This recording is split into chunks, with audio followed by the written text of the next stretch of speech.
What if the worst person you know is the only one you have to survive with? That's the brutal and strangely ironic setup of Send Help, a survival thriller with a dark comedic edge directed by Sam Raimi, where corporate tension slowly mutates into something far more dangerous. The story centers on Linda, a sharp but underappreciated employee who's constantly overlooked and disrespected at work, especially by her arrogant and self-absorbed boss Bradley, a CEO who thrives on control and takes credit for everything she does. From the very beginning, the film makes it clear that their relationship is toxic. Linda is intelligent and capable, but stuck in a system where power belongs to people like Bradley. That dynamic is important, because once the setting changes, everything flips. While traveling together on a private jet for a high-stakes business deal, things take a horrifying turn when the plane suddenly crashes, leaving Linda and Bradley as the only survivors stranded on a remote, isolated island. At first, the situation feels like a standard survival story. Two people forced to work together against nature, but Send Help quickly proves it's not that simple. The island becomes more than just a setting. It becomes a pressure cooker that exposes who these characters really are when stripped of society, status, and structure. Almost immediately, Bradley's authority collapses. The man who once commanded boardrooms is now completely helpless, unable to contribute anything meaningful to survival. Linda, on the other hand, reveals a hidden strength. She has practical survival knowledge, adaptability, and the mental toughness to endure. For the first time, she's the one in control. But with that control comes something unexpected. As the days turn into weeks, the tension between them doesn't fade. It intensifies. Old resentments rise to the surface, and the imbalance of power begins to shift in unsettling ways. Bradley, desperate to regain dominance, becomes manipulative and erratic, while Linda starts to embrace her new role a little too comfortably. The film leans into this psychological shift, showing how survival isn't just about finding food or shelter. It's about what happens when people are pushed beyond their moral limits.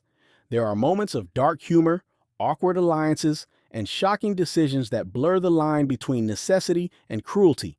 And this is where the movie really starts to dig deeper, because what begins as survival slowly transforms into something more disturbing, a study of power and how easily it corrupts. Linda, who was once the victim of a toxic system, starts to mirror the very behavior she once despised. She becomes colder, more calculating, and more willing to justify extreme actions in the name of survival. By the time the story reaches its final act, the island has stripped away every layer of civility, leaving behind only raw instinct and ambition.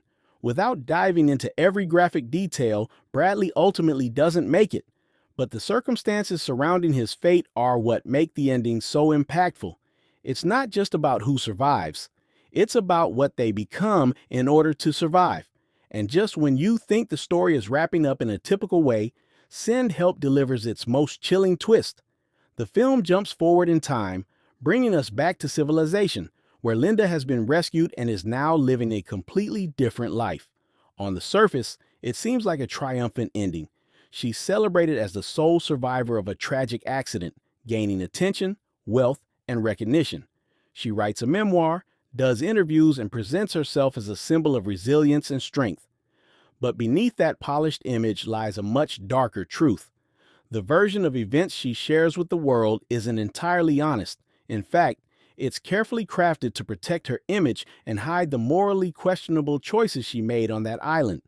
The audience is left with the unsettling realization that Linda hasn't just survived. She's reinvented herself using a narrative that benefits her. And in doing so, she becomes exactly what she once hated. The same kind of powerful, self-serving figure who manipulates the truth to maintain control. That's the real message behind Send Help. It's not just a survival story, it's a transformation story.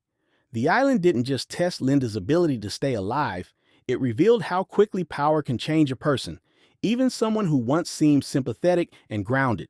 By the end of the film, the biggest question isn't whether Linda escaped the island, it's whether she escaped what the island turned her into. And that lingering question is what makes Send Help stick with you long after the credits roll.